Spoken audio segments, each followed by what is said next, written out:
Os Catadores de Concha, capítulo 8, Ambrose, parte 1. A oficial Wayne ajeitou seus papéis e desenrolou a tampa de sua caneta tinteiro. Wayne é a mulher que faz parte da Women's Royal Naval Service. Agora, Stan, precisamos decidir em que categoria inscrevê-la. Sentada do outro lado da mesa, Penélope olhava para ela. A mulher tinha 2 galões azuis na manga e cabelos bem tosados. Seu colarinho e gravata eram tão rígidos e apertados que pareciam a ponto de sufocá-la. Usava relógio masculino e ao seu lado, em cima da mesa, havia uma cigarreira de couro e um pesado isqueiro dourado.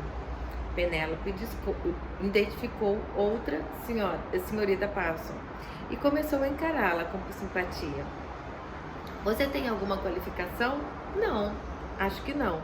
Taquigrafia, datilografia? Não. Grau universitário? Não. Você deve me tratar por senhora, senhora. A oficial Wayne pigarreou, desconcertada pela expressão ingênua e sonhadora dos olhos castanhos da nova classificada Wayne. Ela usava uniforme, porém não lhe caía bem. Era demasiado alta, tinha pernas muito compridas e seu cabelo era um desastre, macio, escuro e apanhado em um frouxo coque que não parecia muito bem nem seguro. Presumo que tenha frequentado uma escola, não? Quase esperava ouvir a Weinstein responder que havia estudado em casa, com uma refinada perceptora. Ela parecia esse tipo de jovem, daquelas que aprendiam um pouco de francês, pintura em aquarela e não muita coisa mais. No entanto, a Weinstein respondeu: frequentei. Internatos? Não, externatos. A escola da senhorita Pritchard, quando morávamos em Londres, e depois a escola secundária local, quando fomos viver em Port Carys, fica na Cornualha, acrescentou com gentileza. A oficial Wayne sentiu que precisava de um cigarro.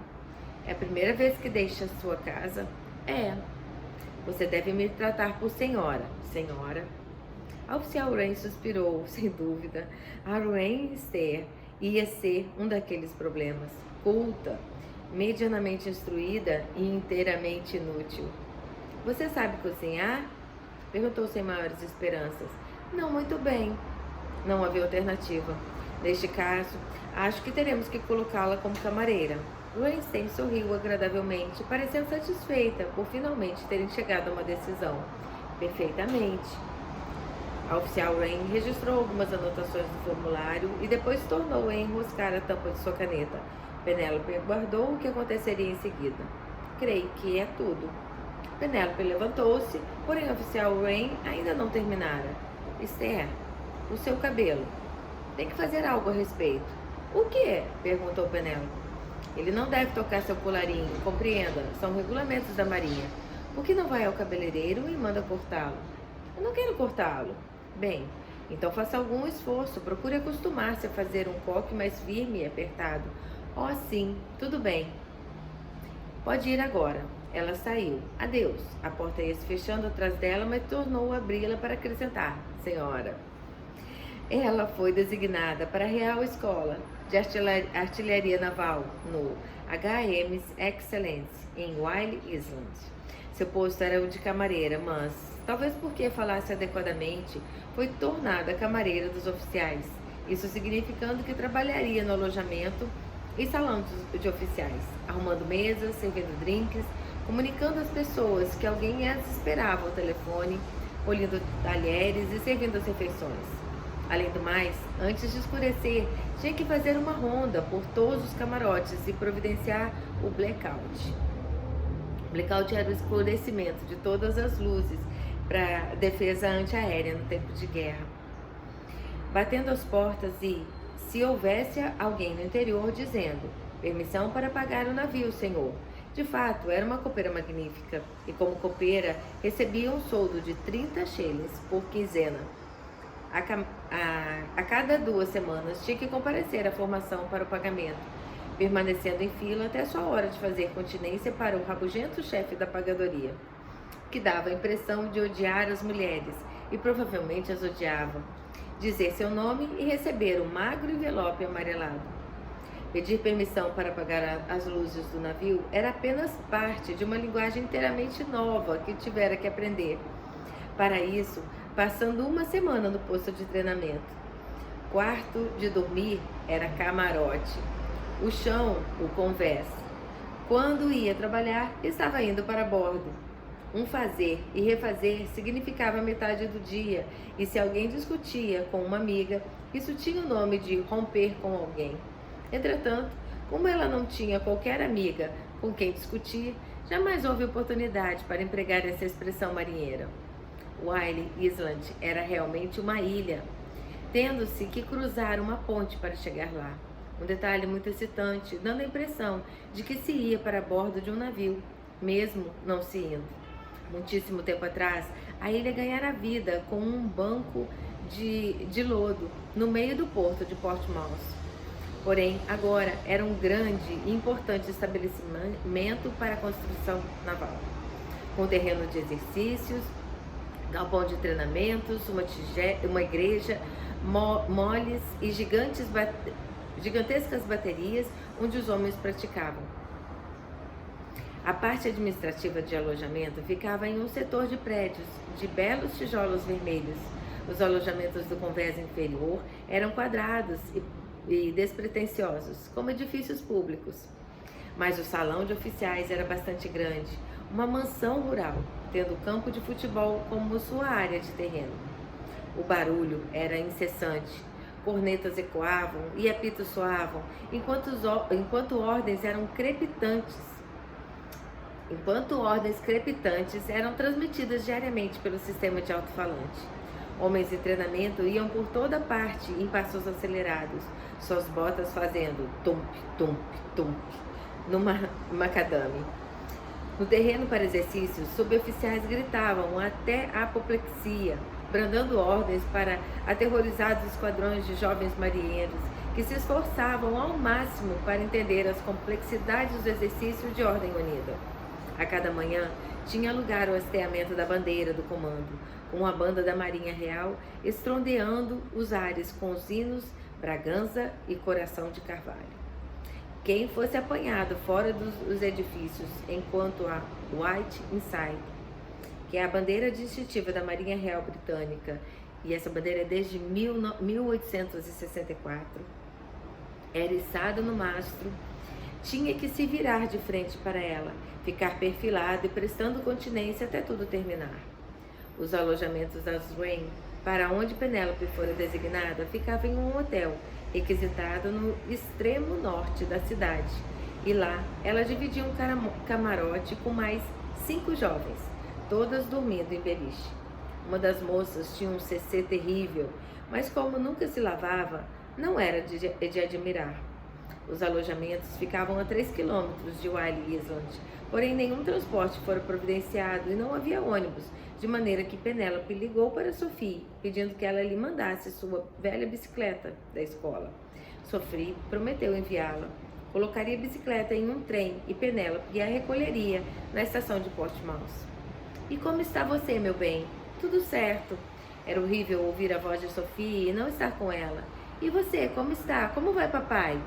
A senhorita Passon tem ensinado a ele como usar um extintor de incêndio para pequenos focos de incêndio. É do tipo que tem uma espécie de estribo para ser firmado com o pé enquanto é usado. E Doris, e os meninos? Ronald entrou para o time de futebol e achamos que Clark está com sarampo. Estou com anêmonas no jardim. Já? Penélope gostaria de vê-las. Queria estar lá. Era horrível pensar neles todos em carta-contagem e não estar lá também. Era duro recordar seu delicioso quarto para uma só pessoa, com as cortinas agitando-se, a brisa marinha e os fachos de farol cruzando as paredes. Você está feliz, meu bem? Entretanto, antes que Penélope pudesse responder, o telefone começou a fazer pi, pi, pi, e a ligação foi cortada. Ela recolocou o fone no gancho, satisfeita pela ligação interrompida, antes de ter tempo para responder. Por que não estava feliz? Sentia-se solitária, com saudades de casa e entediada. Não se ajustava àquele estranho mundo novo e temia jamais ajustar-se. Devia ter preferido ser enfermeira, trabalhar em terra ou ir fabricar munição. qualquer coisa, exceto seguir aquela dramática e impulsiva decisão que a deixava nesse angustioso transe que parecia permanente. O dia seguinte era quinta-feira. Estavam em fevereiro. A temperatura continuava fria, porém o sol brilhava o dia inteiro. E às 5 horas, finalmente encerrado o expediente, Penélope deixou a ilha. Fez continência para o oficial de guarda e cruzou a estreita ponte. A maré estava alta e a claridade que se abatia, portes downhill, parecia sedutoramente rural. Quando sua bicicleta chegasse, talvez fosse capaz de fazer passeios solitários, encontrar um lugarzinho relvado para se sentar. No momento, umas horas vazias do anoitecer, estendendo-se à sua frente, ela se perguntou se disporia de dinheiro suficiente para ir ao cinema. Um carro descia a ponte atrás dela. Continuou andando. O carro diminuiu a marcha e rodou ao lado dela. Um pequeno e bonito MG, com capota arriada. Para onde está indo? Por um momento, Penélope não acreditou que a pergunta lhe tivesse sido dirigida.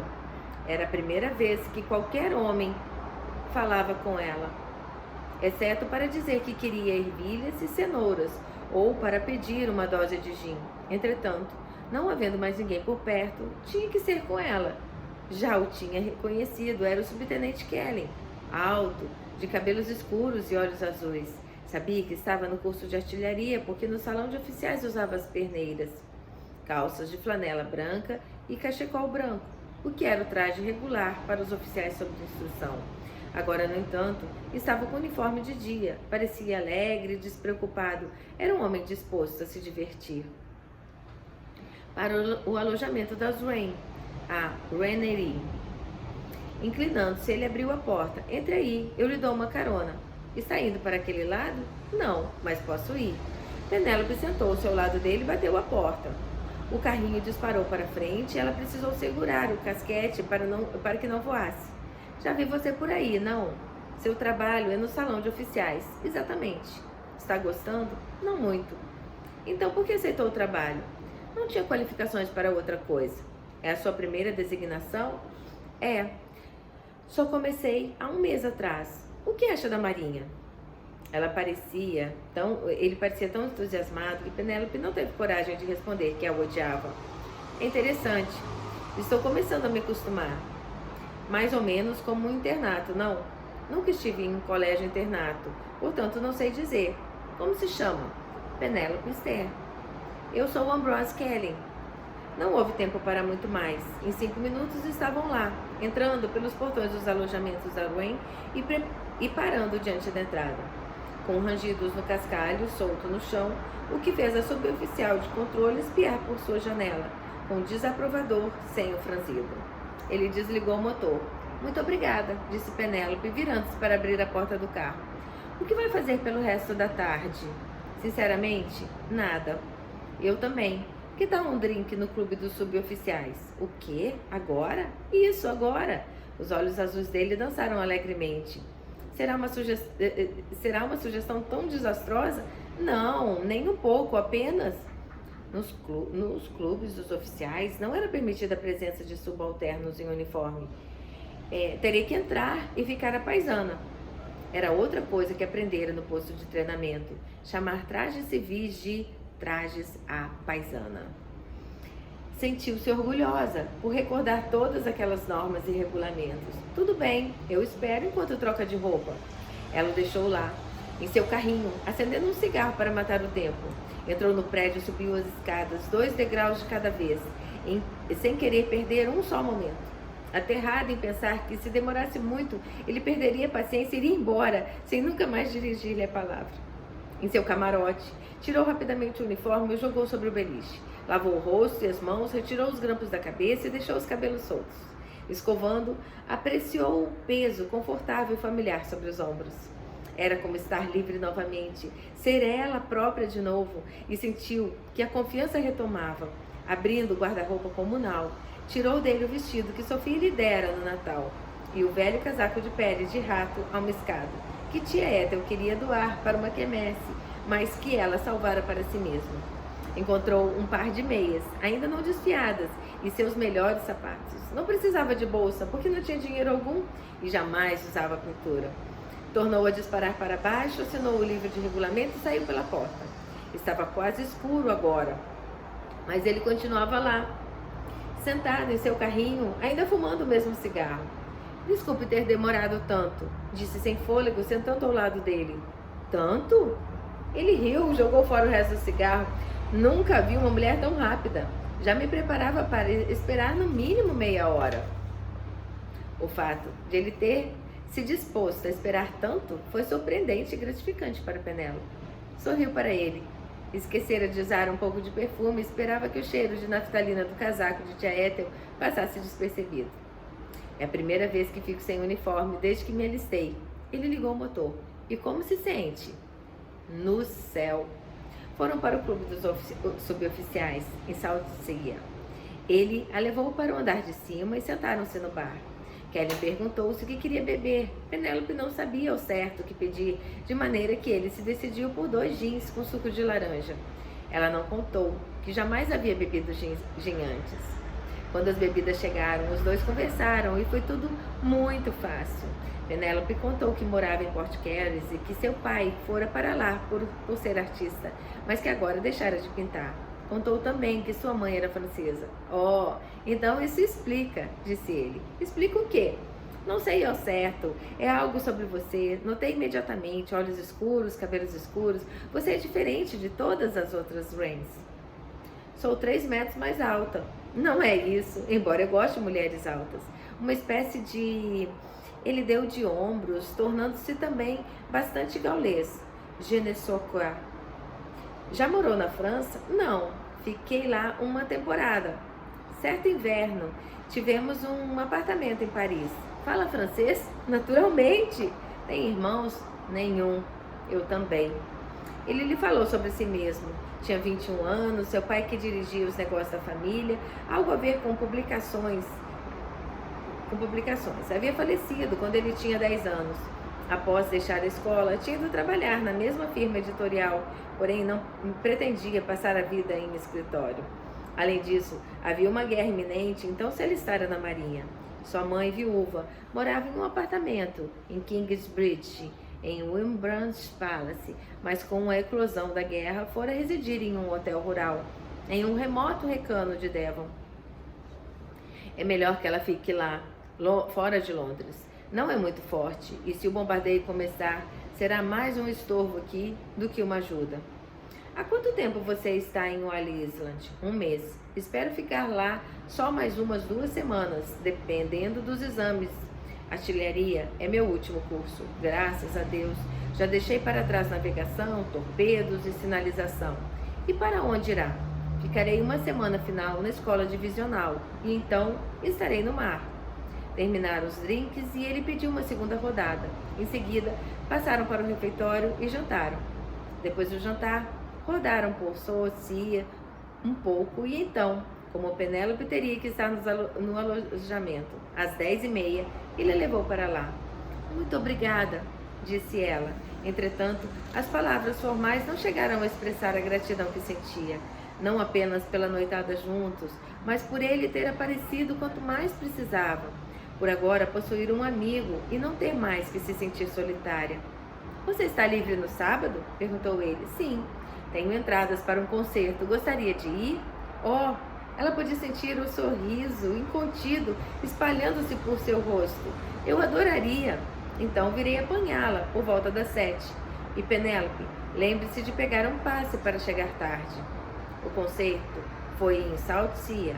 Annie Zerger e Webert Both, cantando canções como Somente uma Rosa e Se Você Fosse a Única Garota do Mundo. Haja o que houver, sempre recordarei a encosta ensolarada da montanha. Ambrose segurou sua mão. Naquela noite, quando a levou de volta, Ambrose parou o carro um pouco antes dos alojamentos, em uma ruazinha sossegada, e então a tomou nos braços, com o casaco cheirando naftalina e tudo. Beijou-a. Penélope nunca havia sido beijada por um homem. Teria que aprender, mas dentro em pouco encontrou o jeito e não achou aquilo desagradável, de maneira alguma. De fato, a proximidade dele, sua pura masculinidade, o cheiro refrescante da pele, despertaram dentro dela uma reação física, que foi uma experiência inteiramente nova. um despertar. Lá muito no fundo, uma dor que não era uma dor. Penélope, querida, você é a criatura mais deliciosa do mundo. Entretanto, sobre o ombro dele, Penélope divisou o relógio no painel do carro. 10h25. Soltou-se dos braços dele com relutância, erguendo a mão automaticamente para compor o cabelo em desordem. Tenho que ir, disse. Não posso chegar atrasada. Ele suspirou, também alargando com relutância. Maldito relógio, maldito horário. Sinto muito. Você não tem culpa. Apenas teremos que fazer outro tipo de planos. Que tipo de planos?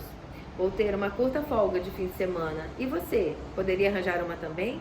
Neste fim de semana? Exatamente. Posso tentar. Poderíamos ir até a cidade, assistir um espetáculo, passar a noite fora. Oh, que ideia maravilhosa! Ainda não tive nenhuma folga. Tenho quase certeza de conseguir uma. A única coisa é... Ele pareceu preocupado. Minha mãe alugou seu apartamento para um sujeito enfadonho do exército, de modo que não podemos ficar lá. Acho que eu poderia ir para o meu clube, mas... Era formidável poder resolver os problemas dele. Iremos para a minha casa. Sua casa? Penélope começou a rir. Não a minha casa em Port Carey, seu tolo. Estou falando da minha casa em Londres. Você tem uma casa em Londres? Tenho, na rua Oakley. Não há qualquer dificuldade, tenho uma chave e tudo. Sim, não haveria qualquer dificuldade. A casa é sua? Ela continuava rindo. Não propriamente minha, é de papai. E eles não se incomodarão? Seus pais, quero dizer. Incomodar-se? Ora, por que se incomodariam? Ele pensou em dizer-lhe por quê, mas decidiu calar-se. Mãe francesa e pai artista, boêmios. Ambrósio jamais conhecera boêmios, mas começava a perceber que agora encontrava uma. Tem razão, assegurou apressadamente, mal podendo acreditar em sua boa sorte. Bem, você parecia tão surpreso. Talvez tivesse ficado, admitiu ele, mas então sorriu da maneira mais sedutora que pôde. Enfim, talvez deva parar de ficar surpreendido com você. Talvez devesse aceitar o fato de que nada feito por você me surpreenderia. É uma boa coisa? Não pode ser ruim. Ambrósio levantou, então, a levou para os alojamentos, deu-lhe um beijo de despedida e ela entrou. Estava tão bestificada e incapaz que esqueceu de assinar o livro e foi chamada à ordem pela Wren de plantão, em irracível estado de ânimo, porque o jovem marinheiro por quem se enrabixara tinha levado outra garota ao cinema. Penélope conseguiu a folga e Ambrósio fez seus planos. Um amigo, tenente da reserva de voluntários da Marinha Real, possuidor de invejáveis ligações no mundo teatral, conseguira garantir 2 entradas para The Dancing Years, no teatro de Drury Lane. Ele conseguiu também um pouco de gasolina com um amigo, e outro colega ingênuo emprestou-lhe 5 libras. Ao meio-dia de sábado seguinte, encontrou-o passando com seu carro pelos portões do alojamento das Wren, até parar diante da entrada em exibicionista manobra com cascalhos voando. Para uma Wren que passava, ele pediu que fosse boazinha e encontrasse a Wrenstein, dando-lhe o recado de que o subtenente Kellen já chegara e a esperava. Os olhos dela regalaram-se um pouco diante do elegante carrinho e seu atraente ocupante. Mas Ambrósio estava acostumado a ser admirado, de maneira que achou não ser mais que obrigação dela, sua visível inveja e admiração. Nada feito por você me surpreenderia, havia dito garrulamente a Penélope, mas quando ela por fim apareceu, teve que ficar espantado, pois a viu de uniforme, carregando o velho casaco de peles e uma sacola de couro pendurada no ombro. Mais do que isso. Nada mais do que isso. Onde está sua bagagem? Perguntou quando ela entrou no carro, enovelando o casaco no espaço entre os pés. Aqui, respondeu Penélope, erguendo a sacola. Sua bagagem é isso? Bem, nós vamos ficar fora um fim de semana, iremos ao teatro. Não pretende usar seu vistoso uniforme o tempo todo, pretende? É claro que não, mas acontece que estou indo para casa, há roupas lá. Encontrarei alguma coisa para vestir. Ambrósio pensou em sua mãe, que gostava de comprar um traje para cada ocasião, depois levando 2 horas para preparar-se. E quanto à sua escova de dentes? Minha escova de dentes e a de cabelo estão na sacola. É tudo o que preciso. Muito bem, vamos para Londres ou não? Era um belo dia ensolarado, um dia para escapar e aproveitar, para passar o fim de semana com uma pessoa de quem se gostasse realmente. Ambrósio ganhou a entrada que ia para Portsdown Hill E no alto, Penélope olhou para Portsmouth, dando-lhe adeus alegremente. Passaram por Portbrook, cruzaram a região de Downs até Petersfield, e ali decidiram que estavam com fome. Pararam e entraram em um pub. Ambrose pediu cerveja e uma solícita mulher preparou-lhe sanduíches, guarnecidos com um pouquinho de couve-flor, muito tenra e amarela, tirado de um pote de picles. Prosseguiram depois de alimentados, cruzando Haslemere, Farnham, Guildford. Entraram em Londres por Hammersmith, desceram King's Road e chegaram à Rua Oakley, beatificadamente familiar, com a Ponte Alberto em uma das extremidades, as gaivotas, o cheiro salitrado e o lamacento do rio, o som dos apitos dos barcos. É aqui. Ele estacionou o MG, desligou o motor e ficou espiando, com certo respeito, para a alta fachada da casa, designada em sua situação um pouco acima da rua. É esta casa? É. Sei que os gradis precisam de pintura, mas não tivemos tempo. Naturalmente, é enorme para nós, mas não ocupamos por completo. Venha, eu lhe mostro. Apanhando a sacola e o casaco, ela o ajudou a baixar a capota do carro para o caso de chover. Feito isso, ele pegou a mochila e ficou espiando, cheio de grata antecipação, à espera de que Penélope subisse os impressivos degraus marginados de pilares até a grande porta principal, tirasse uma chave da sacola e a desse para ele. Sentiu-se ligeiramente decepcionado quando, em vez disso, ela correu para a área da escada que conduzia ao porão. Ambrose a seguiu, fechando o portão atrás deles, e viu que não era uma área deprimente, mas bastante agradável,